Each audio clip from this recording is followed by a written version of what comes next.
one thing we really need to get into as best as we can, as quickly as we can, if possible. WWE was sold this weekend. Yeah. There's a lot to unpack with this. There's a lot to unpack with Vince McMahon. The fact that apparently he also, not only did he just get a crap ton of money for WWE, apparently beforehand, he invested heavily into a shoe polish hair dye company.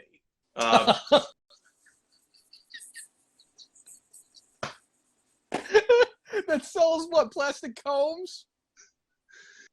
That also does bad facelift surgeries. You know, I'm just gonna say, since we're on the topic of Vince McMahon and the mustache, real quickly, when you said in the reel that he looked like Clark Gable, and I had to go back because I was like, yeah, he looks like Gomez Adams for sure. He looks like Snidely Whiplash, Dick Dastardly. I could definitely see some of the Vincent Price was pretty spot on too. But when you said Clark Gable in the reel, and then I fell off the couch.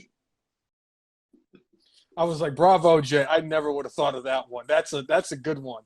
The Gone with the Wind. That was actually Brainless Wife. She was like, he looks like he was in the Gone with the Wind. And I went in there and I looked and I was like, oh my God. I'm like, is that already him in the picture? No, that was the star of the movie.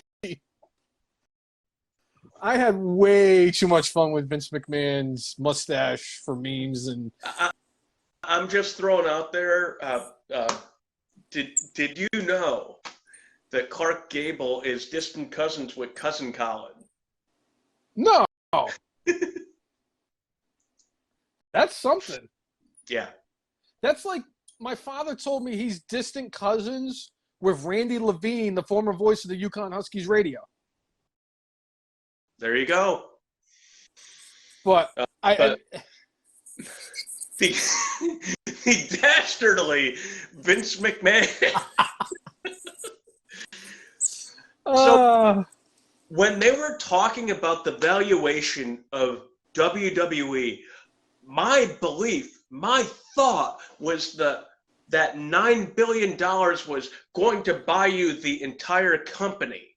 What ended up happening here is Endeavor paid $9.3 billion, but Vince is still like WWE, like 49% of the company is still owned by the stockholders. Yep. So Vince more or less sold the company, and similar to what they were doing with UFC, where it's like, we're going to buy the company for the asset, but we want you to still run it and still do everything that you always do. Vince ended up making, I think, somewhere in the neighborhood of $3 billion over this deal, and he didn't have to give up shit. He just got $3 billion and said, oh, by the way, you want to be back in control of creative? You and your mustache, you could take it back. You and those. Honestly, the eyebrows are the things I think that freak me out the most. Then he's got a puffier face than he did before.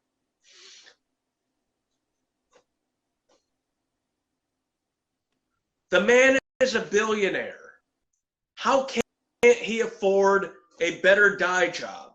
Again, this leads me to believe that he invested heavily into a shoe polish hair dye company.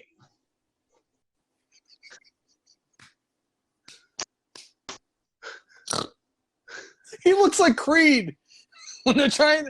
When Ryan comes in and tries to streamline Dunder Mifflin, and Creed goes into the printer and takes all the black ink and dyes his hair. What's up, y'all? Hey, man, can we get some more of them monsters? They're really cool. Creed, are you okay? Never better.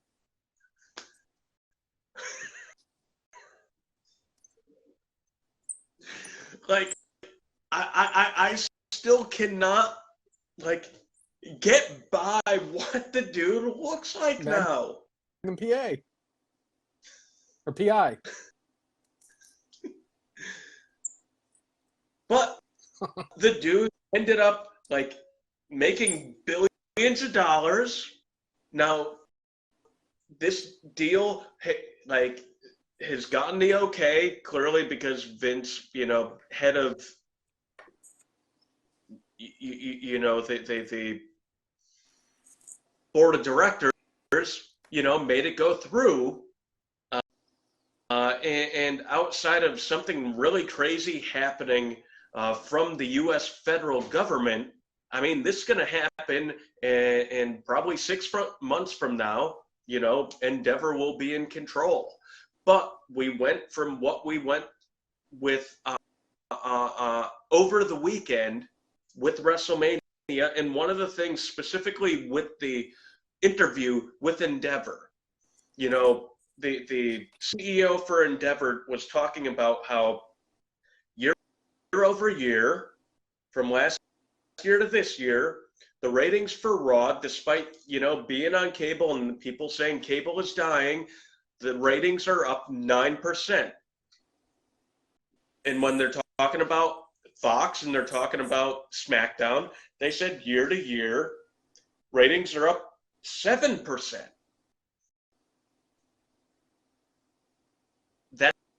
That's great. It really is. When you sit there and you're able to get a net positive in ratings year over year, that is freaking awesome. Here's my caveat to this. Most of that year has been under Triple H.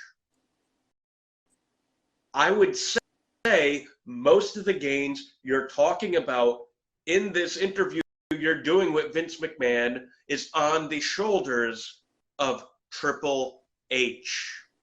But you have now let Dick Dastardly back in charge. Those highest are going up are going to plummet because of what shit we saw on Monday. We had Triple H go out on camera and more or less lie to the people. Nothing is going to change. And quite literally, as he was saying that, things were changing behind the scenes because Dick Dastardly was sitting there with his mustache, and he's probably sitting there twirling it. They don't know what's going on, pal.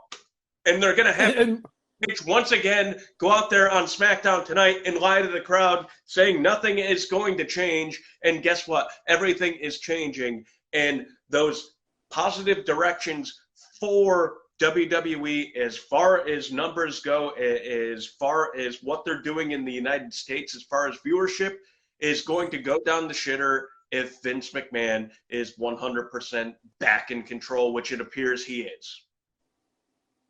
You forgot the fact that Muttley will also be there going. That's the most important. I fucking love Muttley. Yes.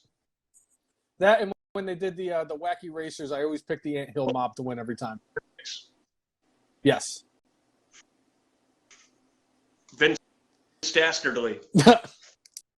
But one thing that I thought was interesting about this was they did this the breakdown, and of course the CEO of Endeavor is going to be running the whole show. And I think it's like Mike Shapiro, Mark Shapiro, John Shapiro. Some Shapiro that was not a general manager in baseball is actually going to be over Vince McMahon's head.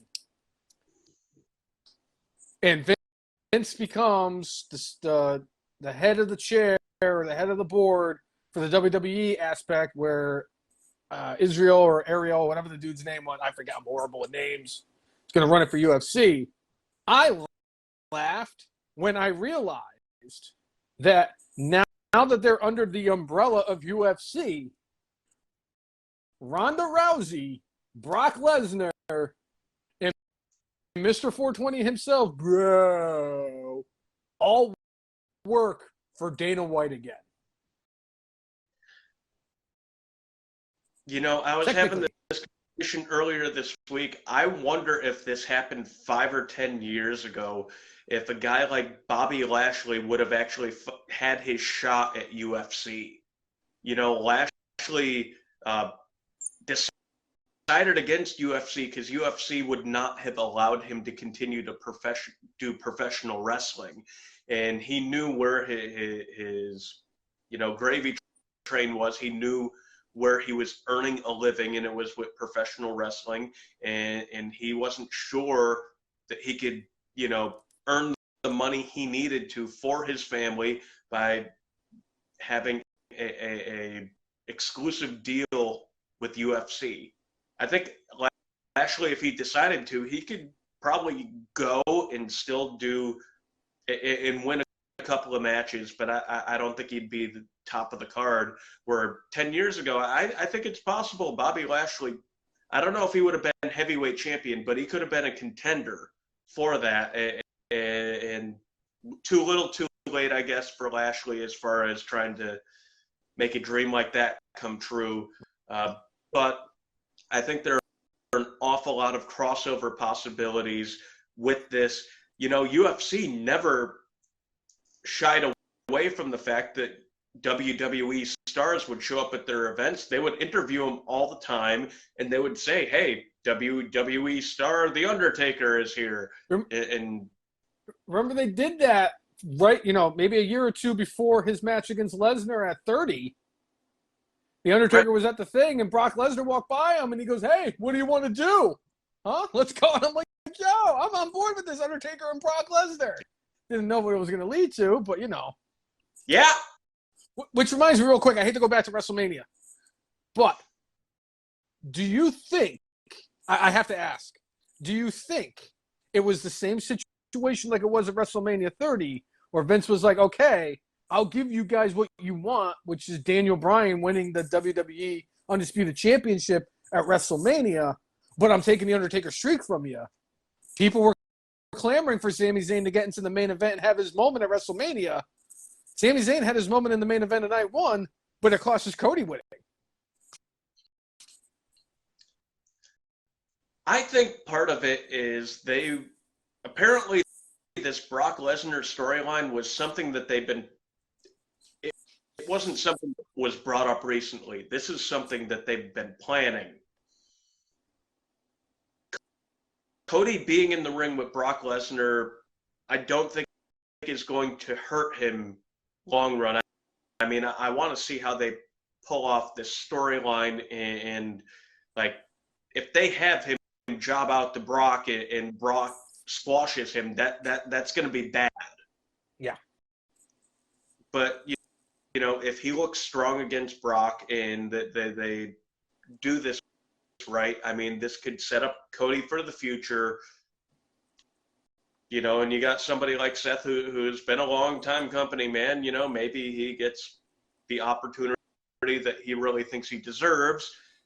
But at some point in the not terribly distant future, but maybe Cody finally, not only is he chased, but he gets a title that he deserves. Oh, he's getting the WWE Championship. Belts and Seth, I'll tell you right now, in the next year or two, we're going to see both of them as champion. I can almost guarantee it. Because Cody Rhodes is finally going to have his moment. He's going to win the championship. His dad and his brother never won. And Seth Rollins is once again going to be WWE champion or Universal champion or heavyweight champion or the Winged Eagle championship. They're going to both have that title. Prefer when Cody wins it, as much as it would be great for it to be at like something like WrestleMania, have him win it at MSG. Because that's where his dad had that moment where he had the title in his hand but won by countout. They could do it exactly because I know this year it's on a Tuesday, the 46-year anniversary of when his dad held the title and everything, which is when I was convinced he was actually going to win the belt. But injuries happen. Yeah. You could do like a Tuesday in Texas type of deal where you can just have it at a random Tuesday. You don't need to have NXT that week or move NXT to Wednesday or whatever. Or have him wrestle at NXT. I don't care. Let him do it there. I think they're going to end up ultimately doing it at SummerSlam, or maybe he wins it at the big show that they do. Maybe it's Money in the Bank when they're back in England. Clash in the Castle, too. Or Clash in the Castle, too. He might have better luck than Drew McIntyre.